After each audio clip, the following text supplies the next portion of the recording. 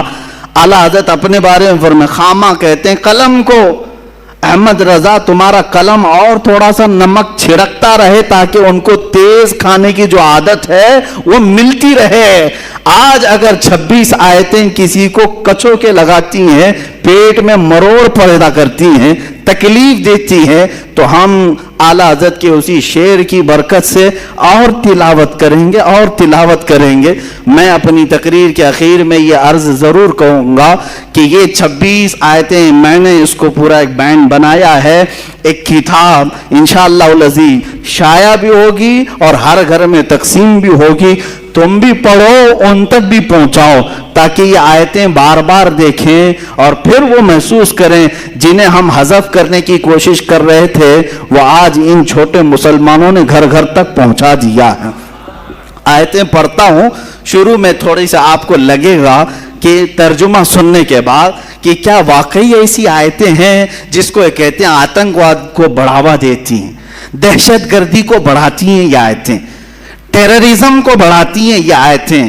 ان کو یہ لگتا ہے کہ قرآن کی یہ آیتیں ٹیررزم کو بڑھاتی ہیں۔ اللہ اکبر، یہ ایک بکواس ہے، ایک پروپیگنڈا ہے، یہ سب کو معلوم ہے، لیکن انہیں سیاست جو کرنی ہے اس لیے ہمیں جواب بھی دینا پڑ رہا ہے۔ باقی قرآن کی اس دفاع کی ضرورت بھی نہیں ہے، قرآن اپنی حقانیت سے صبح قیامت تک باقی رہے گا، باقی رہنے والا ہے، کچھ بھی کر لیں۔ میں آپ کو یہ بتاؤں، ٹیررزم بڑھتا ہے، دہشت گردی بڑھتی ہے، آتنکواد بڑھتا ہے، اس کے لیے ایک واقعہ مجھے یاد آتا ہے۔ یہ عراق اور شام کی جنگوں کے بیچ میں ہمارے ایک ساتھی نے بتایا تھا کہ ایک عیسائی پادری تھا، وہ اپنی 2 بیٹیوں کے ساتھ سفر پر جا رہا تھا، جن کو آتنکواد کہتے ہیں نا، آتنکوادی، وہ راستے میں گن وغیرہ لے کر کھڑے تھے، بظاہر شکل تو مسلمانوں کی تھی، مسلمان لگ رہے تھے، راستے میں روک لیا اور وہ غیر مسلم کو مار رہے تھے یا جو بھی کر رہے تھے۔ یہ ٹیررسٹ ہوتے کون ہیں؟ دہشت گرد ہوتے کون؟ آتنکواد ہوتے کون ہیں؟ توجہ چاہتا ہوں۔ اس عیسائی پادری کو انہوں نے روک لیا، چیکنگ شروع کی، چیک کیا اس کی گاڑی کو، اس کے بعد پوچھا بتاؤ تم مسلمان ہو یا مسیح ہو، کیا ہو؟ اس نے کہا میں مسلمان ہوں۔ اس عیسائی پادری نے کیا کہا؟ میں مسلمان ہوں۔ تو سامنے جو کھڑے تھے گن وغیرہ لے کر کے کہا کہ اچھا چلو ٹھیک ہے، اگر مسلمان ہو تو قرآن پڑھ کے بتاؤ۔ تو یہ پادری، اس کے پاس بائبل تھی، بائبل رکھی ہوئی تھی، وہ اٹھایا اور اس میں سے پڑھنے لگا، کچھ جگہ سے پڑھا اور سامنے والوں نے کہا اچھا ٹھیک ہے جاؤ، تو مسلمان ہو، آگے جاؤ، چھوڑ دیا۔ اس کی بیٹیاں اس سے پوچھنے لگیں بابا یہ کیا کیا تم نے؟ ان لوگوں کے سامنے کہا میں مسلمان ہوں اور بائبل پڑھ کے بتایا کہ قرآن پڑھ رہا ہوں۔ اس عیسائی نے بہت اچھا جواب دیا تھا، کہا کہ بیٹا مجھے معلوم ہے یقین کے ساتھ کہ یہ جو کھڑے تھے یہ قرآن پڑھے ہوئے لوگ نہیں تھے، قرآن پڑھے ہوئے لوگ نہیں تھے۔ اگر قرآن پڑھے ہوئے ہوتے تو راستہ روک کر کسی کی گردن پر بندوق نہیں تانتے۔ مجھے یقین تھا کہ یہ کسی اور کے پالے ہوئے ٹٹو ہیں، ان کے پاس کچھ بھی پڑھو تو یہ سمجھیں گے قرآن ہے۔ حقیقت یہی ہے میرے عزیزو، ٹیررزم یا آتنکواد اور دہشت گرد جس کو کہا جا رہا ہے، میں یقین کے ساتھ کہتا ہوں انہیں لاؤ اور قرآن کی آیتیں پڑھوا کر کے دکھاؤ، نہیں پڑھ پائیں گے۔ ان کو تو خریدا گیا ہے یا پالا گیا ہے یا جس طرح سے بنایا گیا ہے۔ بلکہ آپ کو میں کہوں آج بھی ویب سائٹس پر موجود ہے، امریکہ کی ایک بہت بڑی لیڈر ہے، لیڈی ہے، اس نے خود لکھا ہے کہ القاعدہ کو ہم نے بنایا تھا، ہم نے تیار کیا تھا، وہ اپنے مقاصد کے لیے اس نے تیار کیا۔ یہ باضابطہ موجود ہے، یہ کوئی لفاظی نہیں ہے، اور دنیا جانتی ہے، پڑھے لکھے لوگ بھی جانتے ہیں۔ کون ان کو تیار کر رہا ہے, کون بنا رہا ہے, افغانستان کے حالات کس نے خراب کیے تھے, سب پتا ہے, پوری دنیا کی سیاست ہے. اب جن لوگوں کو یہاں ہندوستان میں اب تکلیف شروع ہوئی ہے کہ یہ 26 آیتیں قرآن سے حذف کر دی جائیں, مدرسوں میں یہ پڑھاتے ہیں, جس کی وجہ سے آتنکواد بڑھتا ہے, دہشت گردی کو فروغ ملتا ہے. میں ان سے پہلے یہ آیتیں پڑھ کر کے سناؤں گا, اس کے بعد جواب میں کیا دینے والا ہوں وہ انتظار کریں. جواب میں ہو سکتا ہے آپ یہ سمجھیں گے کہ آپ ڈیفینس کریں گے, نہیں اس کا مطلب ایسا نہیں ویسا نہیں. میں ایسا کچھ نہیں بتانا چاہتا, میں کچھ نہیں کہوں گا, قرآن کی آیت پڑھتا ہوں, جواب میں جو بتاتا ہوں وہ توجہ سے سنیں. آیت نمبر 1 قرآن پاک کی, جس پر ان کو تکلیف ہے. سنلقی فی قلوب الذین کفروا الرعب بما اشرکوا باللہ ما لم ينزل به سلطانا ومأواهم النار وبئس مثوى الظالمین. اللہ فرماتا ہے, کنز الایمان کا ترجمہ میں ہر جگہ کرتا رہوں گا, توجہ. کوئی دم جاتا ہے کہ ہم کافروں کے دلوں میں رعب ڈالیں گے, کافروں کے دلوں میں رعب ڈالیں گے کہ انہوں نے اللہ کا شریک ٹھہرایا جس پر اس نے کوئی سمجھ نہ اتاری, اور ان کا ٹھکانہ دوزخ ہے, اور کیا برا ٹھکانہ نا انصافوں کا. اس آیت میں تکلیف کس بات کی ہے ان کو؟ تکلیف کس بات کی ہے؟ اس بات کی ہے کہ یہ اللہ تمہارا کہہ رہا ہے کافروں کے دلوں میں مسلمانوں کا رعب ڈالے گا, رعب ڈال کر کے رکھے گا, ہم سب کو ڈرائے گا تمہارا اللہ. یہ آیت نمبر 1. دوسری آیت جس سے ان کو تکلیف ہے, جو قرآن سے نکالنے کی بات کرتے ہیں, سپریم کورٹ تک بھی گئے نا, ہاں سپریم سے بھی اوپر اگر کہیں اور بھی ہے تو وہاں تک بھی جائیں. وَدُّوا لَوْ تَكْفُرُونَ كَمَا كَفَرُوا فَتَكُونُونَ سَوَاءً فَلَا تَتَّخِذُوا مِنْهُمْ أَوْلِيَاءَ حَتَّى يُهَاجِرُوا فِي سَبِيلِ اللَّهِ فَإِن تَوَلَّوْا فَخُذُوهُمْ وَاقْتُلُوهُمْ حَيْثُ وَجَدتُّمُوهُمْ وَلَا تَتَّخِذُوا مِنْهُمْ وَلِيًّا وَلَا نَصِيرًا. وہ تو یہ چاہتے ہیں کہ کہیں تم بھی کافر ہو جاؤ جیسے وہ کافر ہوئے, تو تم سب ایک سے ہو جاؤ, تو ان میں کسی کو اپنا دوست نہ بناؤ جب تک اللہ کی راہ میں گھر بار نہ چھوڑیں. پھر اگر وہ منہ پھیریں تو انہیں پکڑو اور جہاں پاؤ قتل کرو, اور انہیں کسی کو نہ دوست ٹھہراؤ نہ مددگار. کہتے ہیں دیکھو قرآن کیا سکھا رہا ہے. قرآن کہہ رہا ہے کہ کافروں کو جہاں پکڑو مارو, قتل کرو, اور ان کو دوست نہ بناؤ. یہ تکلیف ان کو دیتی آیت. اس کا پس منظر کیا ہے, بیک گراؤنڈ کیا ہے, اس سے انہیں کچھ لینا دینا نہیں ہے. قرآن کی آیت آئی ہے, یہ آیتیں بھی آپ کو میں انشاءاللہ العزیز پہنچوا دوں گا. یہ سورہ نساء کی آیت نمبر 89 ہے, ترجمہ بھی بتائے. ان کا جواب میں ابھی عرض کرتا ہوں. آیت سنیں. ان الذین کفروا بآیاتنا سوف نصلیہم نارا کلما نضجت جلودہم بدلناہم جلودا غیرہا لیذوقوا العذاب ان اللہ کان عزیزا حکیما. بے شک جنہوں نے ہماری آیتوں کا انکار کیا, ان قریب ہم ان کو آگ میں داخل کریں گے. اللہ فرما رہا ہے جنہوں نے ہماری آیتوں کا انکار کیا ان کو ہم آگ میں داخل کریں گے. جب کبھی ان کی کھالیں پک جائیں گی ہم ان کے سوا اور کھالیں انہیں بدل دیں گے کہ عذاب کا مزہ لیں. بے شک اللہ غالب حکمت والا ہے. تکلیف تو دے گی, جس میں اللہ نے فرمایا جنہوں نے ہماری آیتوں کا انکار کیا, اللہ فرما رہا ہے ہم انہیں جہنم میں داخل کریں گے اور ان کی کھالوں کو پکائیں گے. جب ان کی کھالیں پک جائیں گی تو ہم دوسری نئی کھالیں ڈالیں گے تاکہ وہ عذاب چکھیں. آپ سب کو ایسا لگے گا, اور نئے مجمع میں اگر ہندوؤں کے درمیان بھی بیان کریں تو وہ بھی بیچارے اتاولے ہو جائیں گے, بکھر جائے. یہ کیا ہے, ہمارے بارے میں آیتیں ہیں. اب میں ساری آیتیں پڑھوں تو وقت چلا جائے گا, ہر آیت کے ساتھ میں جواب بھی پیش کر دیتا ہوں. ہمارے ٹائم پر جتنی بھی ہو جائیں گی یہاں بیان کروں گا, باقی کتاب انشاءاللہ العزیز جلد ہی سب تک پہنچائی جائے گی. میں نے جو آیت پڑھی پہلے, اللہ نے جو فرمایا ہے کہ ہم تمہارا رعب کافروں کے دلوں میں ڈالیں گے, یہی آیت ہے نا.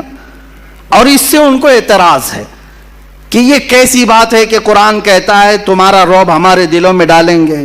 اللہ فرما رہا ہے نا, اللہ فرما رہا ہے.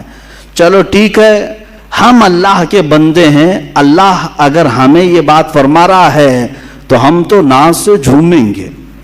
اللہ جب یہ فرما رہا ہے کہ ہم تمہاری مدد کر رہے ہیں اور تمہارا رعب کافروں کے دلوں میں ڈالیں گے.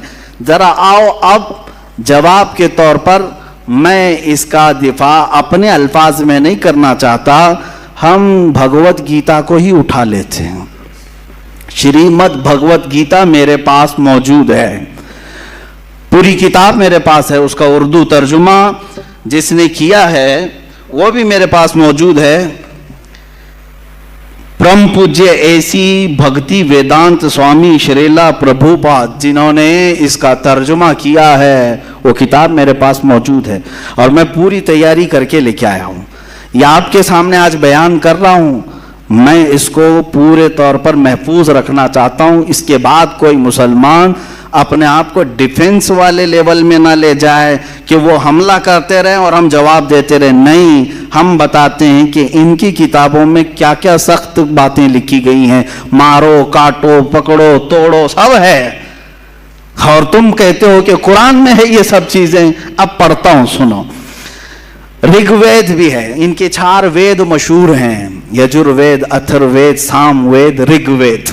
یہ رگ وید جو ان 4 ویدوں میں سے ایک مشہور وید ہے, اس کی میں پورے ریفرنس کے ساتھ لے آیا ہوں. منڈل 1 سکھ 66 ورس نمبر 4, ان کی آیت نمبر جو 4 ہوتی, اگنی کے بارے میں, آگ کے بارے میں کہہ رہے ہیں.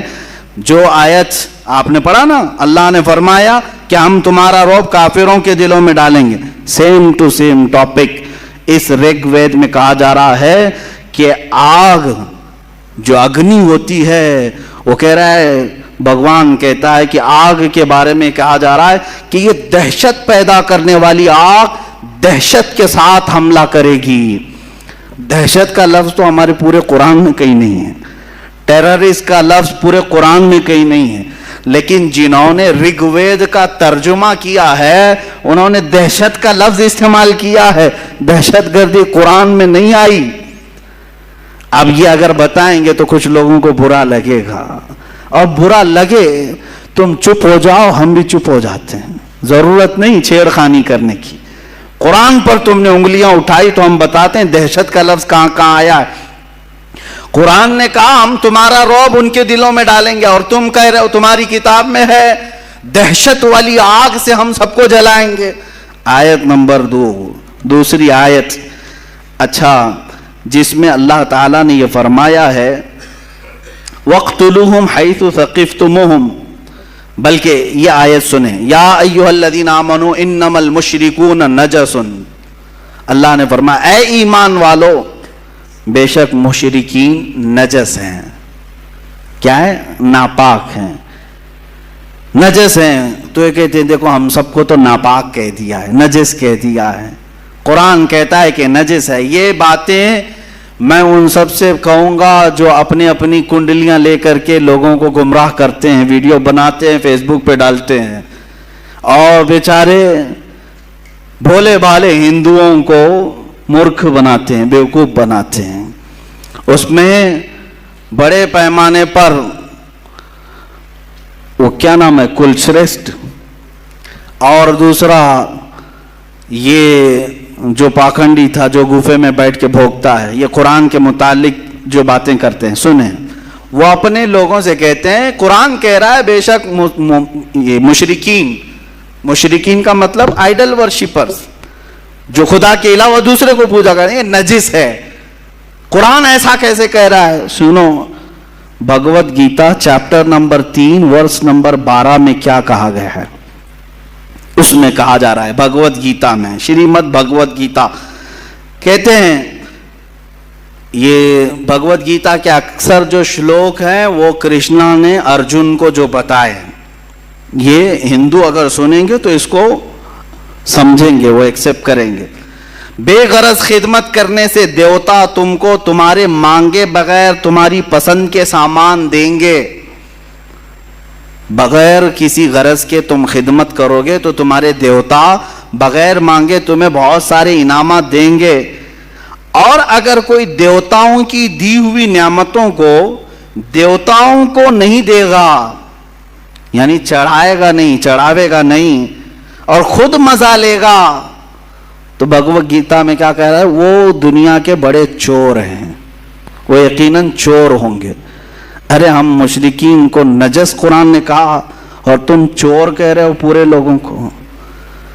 پوری دنیا کے لوگ سب چور ہیں، آپ چڑھاتے ہیں سب چور ہیں۔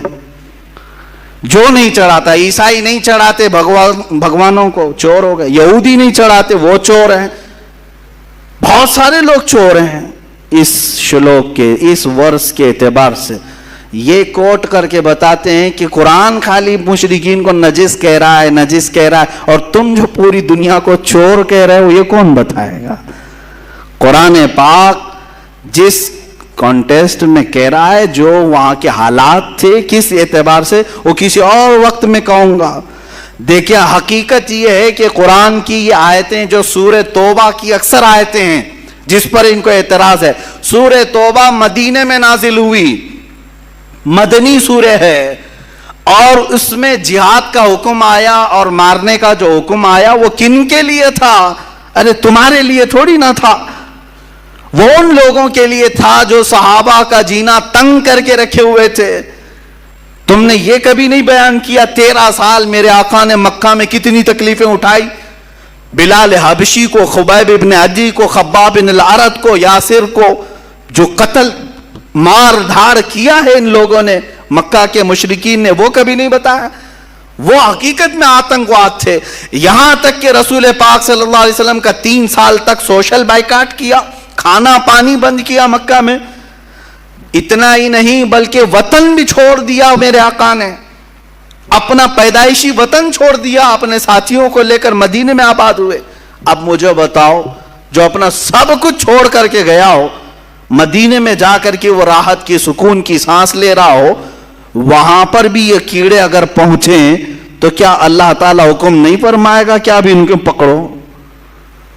صاف سی بات ہے، سمجھنے والی بات ہے۔ 13 سال تک کبھی بھی مارنے کا اور جہاد کا حکم نہیں آیا مکہ میں۔ جب میرے آقا مدینے پہنچے، وہاں پر بھی یہ مشرکین مکہ پہنچ کر کے وہاں کھجوروں کے درخت جلا رہے ہیں، کبھی صحابہ کو پکڑ کے مار رہے ہیں۔ جنگ بدر کہاں ہوئی؟ مدینے کے قریب ہوئی۔ احد کہاں ہوئی؟ مدینے کے قریب ہوئی۔ خندق کہاں ہوئی؟ مدینے کے قریب ہوئی۔ پتہ یہ چلا کہ یہ سب لڑنے کے لیے وہاں جاتے تھے، حضور کبھی آئے نہیں تھے۔ بات سمجھ میں آ رہی ہے؟ سب وہاں اب بیلگام اور ہبلی میں اگر مقابلہ ہوا، ہبلی سے 5 کلومیٹر دور اگر کوئی جنگ ہوئی تو کیا کہیں گے؟ بیلگام والے آئے تھے کہ ہبلی والے گئے تھے؟ بیلگام والے یہاں تک آئے تھے، بھائی 100 کلومیٹر کا فاصلہ ہے۔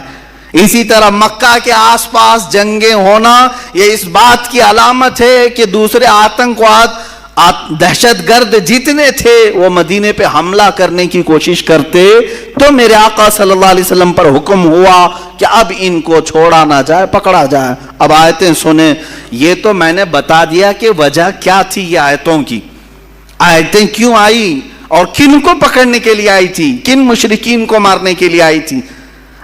لیکن انہوں نے اپنے اوپر فٹ کر لیا کہ دیکھو مسلمانوں کے قرآن میں ہے کہ ارے مشرکین کو جہاں پاؤ پکڑو، مارو، قتل کرو، کاٹو۔ ارے یہی کر رہے ہوتے تو 700 سال میں یہاں صاف ہو چکے ہوتے، نہیں کیا نا، 700 سال تک تھے۔ یہ آیت کیونکہ ہر حاکم کو بھی معلوم ہے اور ہر عالم کو بھی معلوم ہے کہ یہ آیت مشرکین مکہ کے بارے میں نازل ہوئی تھی، مشرکین مکہ کے بارے میں جنہوں نے بہت ستایا، پریشان کیا، گھر بار لوٹا ہے۔ ارے یہاں آیتیں دوسری بھی ہیں قرآن میں، اللہ نے یہ فرمایا جو تمہیں گھروں سے نہیں نکالے، جو تمہارے ساتھ دشمنی نہیں کیے، ان کے ساتھ تم اگر دوست بن کر رہتے ہو تو کوئی حرج نہیں ہے، کوئی حرج نہیں ہے۔ آج ہم یہاں اسی طرح رہ بھی رہے ہیں، لیکن کچھ لوگ زبردستی زہر ڈال رہے ہیں یہ بتانے کے لیے کہ دیکھو اب ان کی کتاب میں ہے، ان کے مدرسوں میں یہی پڑھایا جاتا ہے کہ یہ جہاں پاؤ پکڑو، مارو، قتل کرو۔ اگر مدرسوں میں پڑھنے والے 1 لاکھ سے زیادہ عالم ہیں یہاں ہندوستان میں، کیا یہ ہر جگہ پکڑ کے مار رہے ہیں، قتل کر رہے ہیں لوگوں کو؟ نہیں، الحمدللہ دہشت گرد اور آتنکواد سے ہمیں نفرت ہے۔ ہم جو لڑیں گے تو وہ سینہ بسینہ مقابلہ کریں گے انشاءاللہ العزیز۔ وقت آئے گا آمنے سامنے مقابلہ کیا جائے گا۔ آیت سنو، آیت کے بعد پھر ان کے کتاب میں بھی جو موجود ہے، اللہ تعالیٰ نے فرمایا یا ایھا الذین آمنوا قاتلوا الذین یلونکم من الکفار ولیجدوا فیکم غلظہ. اس آیت کو لے کر کے جو تکلیف ہے. اور جب تم زمین میں نہیں، آیت کا ترجمہ میں بتاؤں گا تو آپ کو سمجھ میں آ جائے گا. وَاقْتُلُوهُمْ حَيْثُ ثَقِفْتُمُوهُمْ وَأَخْرِجُوهُمْ مِنْ حَيْثُ أَخْرَجُوكُمْ وَالْفِتْنَةُ أَشَدُّ مِنَ الْقَتْلِ. یہ آگے تک آیت ہے، ترجمہ سنو. اور کافروں کو جہاں پاؤ مارو اور انہیں نکال دو جہاں سے انہوں نے تمہیں نکالا تھا، اور ان کا فساد تو قتل سے بھی سخت ہے.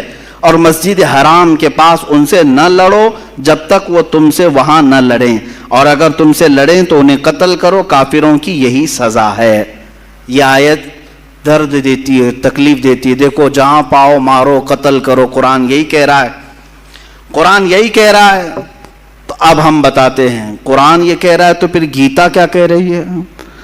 Shrimad Bhagavad Gita chapter 4 verse number 78، اس میں یہ کہا جا رہا ہے سادھوؤں، کرشنا جو ہے وہ کہتے ہیں کہ میں کب کب آتا ہوں سنو. کہتے ہیں سادھوؤں کی حفاظت کرنے کے لیے اور گنہگاروں کو نیست و نابود کرنے کے لیے اور دھرم کو قائم رکھنے کے لیے میں الگ الگ انداز میں اوتار لیتا ہوں. کون کہہ رہا ہے؟ کرشنا کہہ رہے ہیں. میں نیست و نابود کرنے کے لیے آتا ہوں. کس کو؟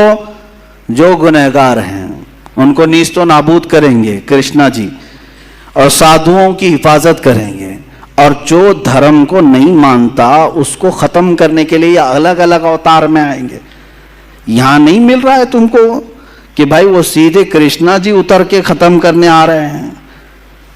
تم کیا جواب دو گے؟ وہی انشاءاللہ ہم بھی بعد میں جواب دیں گے.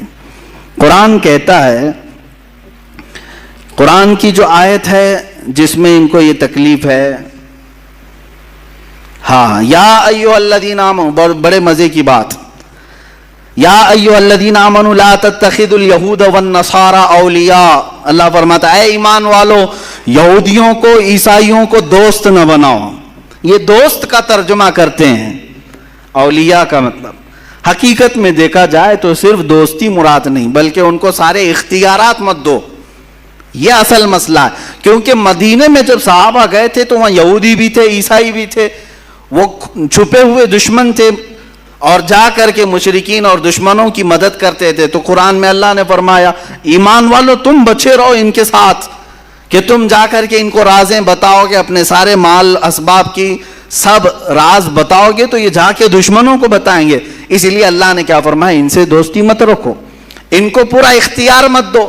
لیکن یہ 1400 سال کے بعد آج واویلا مچا رہے ہیں. دیکھو قرآن تو کہہ رہا ہے دوستی مت کرو. ارے یہودیوں سے دوستی نہیں کرنا، عیسائیوں سے دوستی نہیں کرنا ہے، اور کافروں سے دوستی نہیں کرنا ہے. قرآن تو صرف دشمنی سکھا رہا ہے، دوستی نہیں سکھا رہا ہے.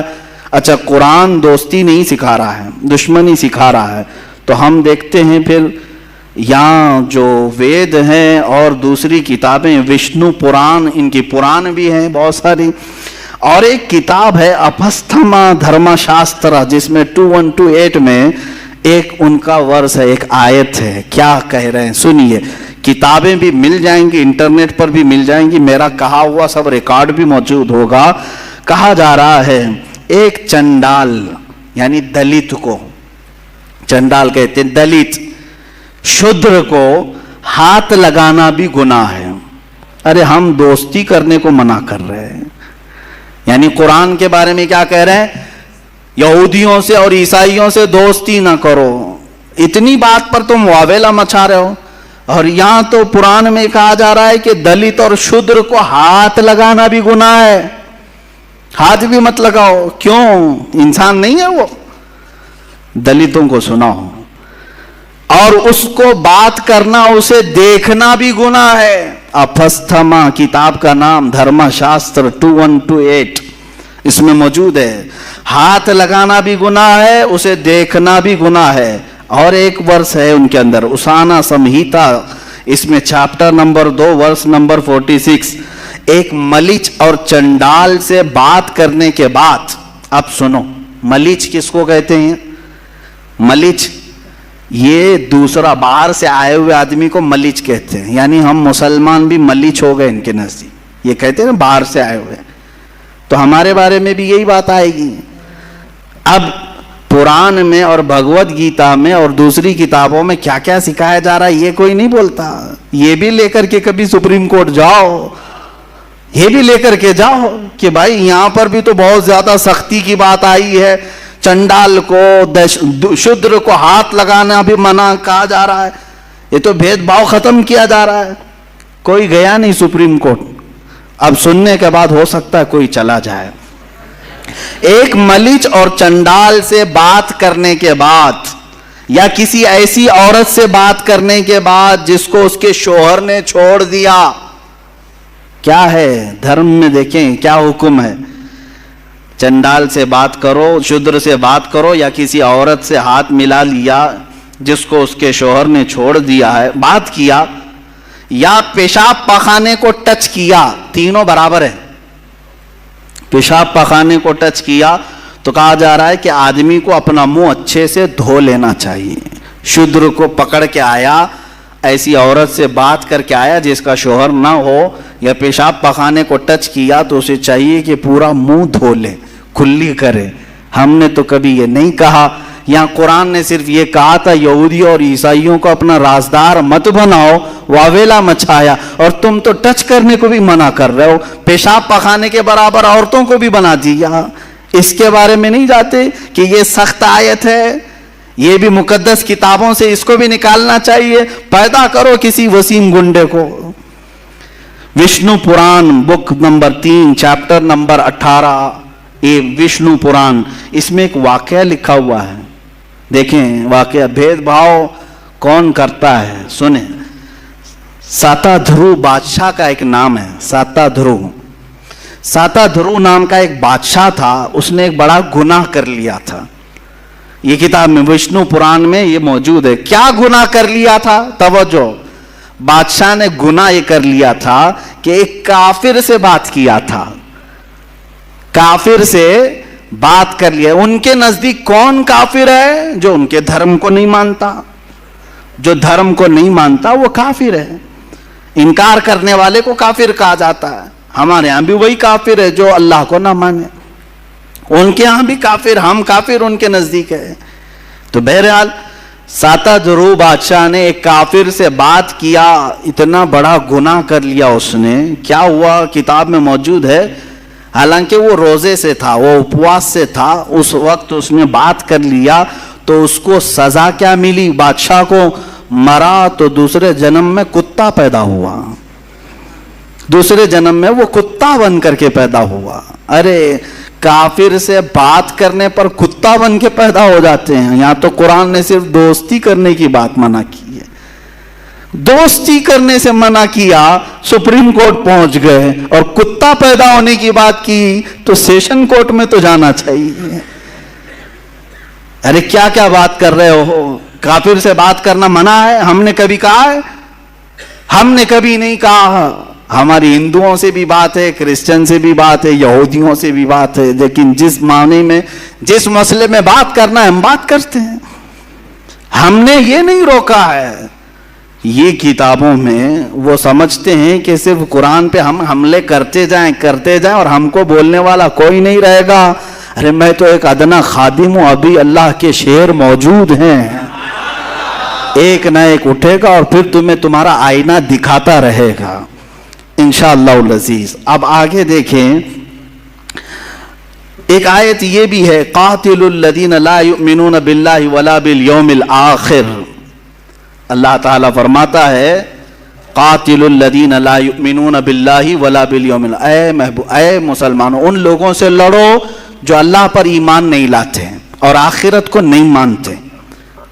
تو یہ کہتے ہیں ہم اللہ کو بھی نہیں مانتے اور آخرت کو بھی نہیں مانتے، تو ہم سے لڑنے کی بات تو قرآن کہہ رہا ہے تمہارے درمیان۔ یہ بھی سورہ توبہ کی آیت ہے اور وہی مکہ کے مشرکین کے متعلق آئی ہے، لیکن یہ ابھی تک اپنے اوپر فٹ کر رہے ہیں، ابھی تک اپنے اوپر گڑ رہے ہیں۔ خیر اپنے اوپر فٹ کرتے ہو تو ٹھیک ہے، تمہاری مرضی، لیکن اس آیت کے متعلق میں پھر گیتا کو اٹھاتا ہوں، پھر شریمد بھگوت گیتا